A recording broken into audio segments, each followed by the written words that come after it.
one thing's for sure, the Legacy of Kain series is really hard to follow. The original game is called Blood Omen Legacy of Kain. The sequel to that game was called Soul Reaver. Last year there was Soul Reaver 2, and now the fourth game in the series is called Blood Omen 2, and reverts back to the original game's storyline. That's right in the same ballpark as the Heretic series, where we had Heretic and then Hexen 2, and then Heretic 2, so I don't know if these guys are all hanging out or something, but it's pretty confusing. That said, Blood Omen 2 itself is a pretty straightforward 3D action-adventure game.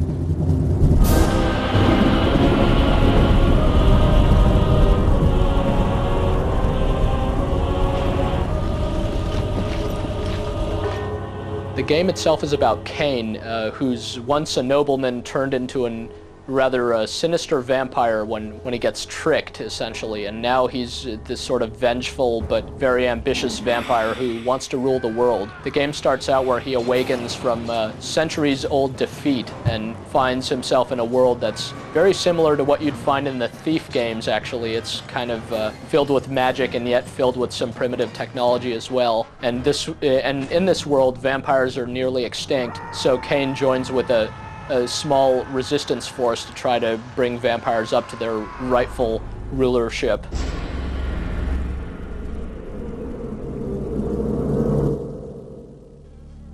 Kain's an interesting character because he really is evil. He's not just kind of cool evil, he's really kind of a heartless, sadistic murderer. You could go around killing pretty much anybody you find in the game indiscriminately. In fact, by killing any of the characters you find, you can suck their blood and restore your health and gain experience points. So if anything, the game encourages you just to go around slaughtering innocent people. Kain seems to really enjoy it. Sometimes he'll laugh as he's murdering someone. He'll beat them in the face with the pommel of his sword. He'll stab them through the stomach. He'll break their necks. All kinds of lovely things, and he seems to relish it, and it comes across in his character, who's arrogant and cold, and voiced by a guy who does a really excellent job of bringing the character to life. Will you sour this reunion with old grudges? Granted, we parted on poor terms. You tried to murder me? I seem to have failed. Every Legacy of Kain game originated on a video game system, and Blood Omen 2 is no exception. However, the PC version of the game actually came out very soon after its console counterparts. And surprisingly enough, it's the best version of the three. It's actually a very great port from a console game, at least from a technical standpoint. It's got a full mouse-driven interface, supports gamepad controls or mouse and keyboard controls, like what you'd find for other shooters. It looks really, really good. It has supports anti-aliasing and just visually is very slick, at least as good as the Xbox version and much, much better than the PlayStation 2 version. Unlike last year's Soul Reaver 2, Blood Omen 2 is mostly an action game. There's a lot of clawing and scratching and stabbing and stuff like that. With that said, the combat system isn't all that great. It's got some problems, mostly in the collision detection. You'll see your attacks blatantly pass through your enemies very often, and sometimes you can hit them while they're down, but other times you can't.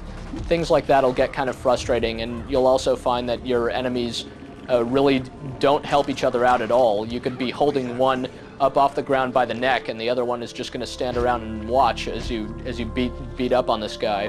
And the other thing is enemies follow very simple patterns. They'll use unblockable attacks every now and then, and you'll learn when these happen and be able to counter them pretty easily. Whenever Kain kills a foe, as mentioned, he'll have to suck his blood, or her blood, and that gives him experience and his health. And it's sort of an interesting effect as he telekinetically, projects the blood out of his victim. But you'll get really, really used to seeing this effect by the end of the game because you pretty much have to do it every single time. And later enemies have more blood than earlier enemies, so you'll be standing there sucking what seem like thousands of gallons of blood before the game is done.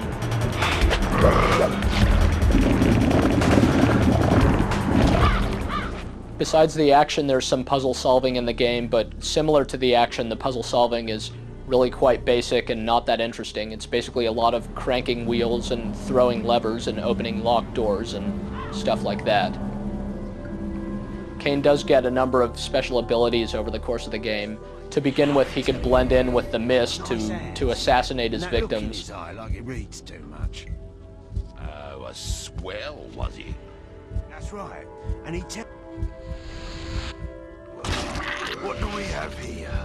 He could also do these kind of long sailing jumps that can get him across rooftops and stuff like that. He gains a few combat techniques and even the ability to charm other characters and take them over. An interesting technique, it sounds like, but you'll only really use it to take over villagers and open locked doors again.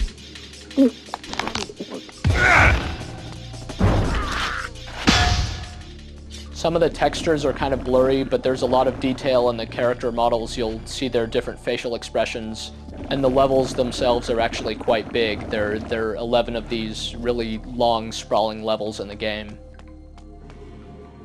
It's surprising, I suppose, that every single Legacy of Kain game has appeared on the PC at one time or another. This one is probably the best from a technical standpoint. It looks really good.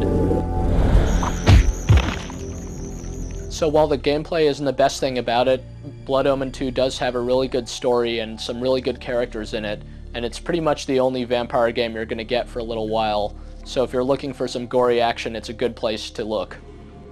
I always knew you for a sneaking, cowardly opportunist. How unfortunate that my poor aim caused you so much suffering. This time, you will die completely, I promise you.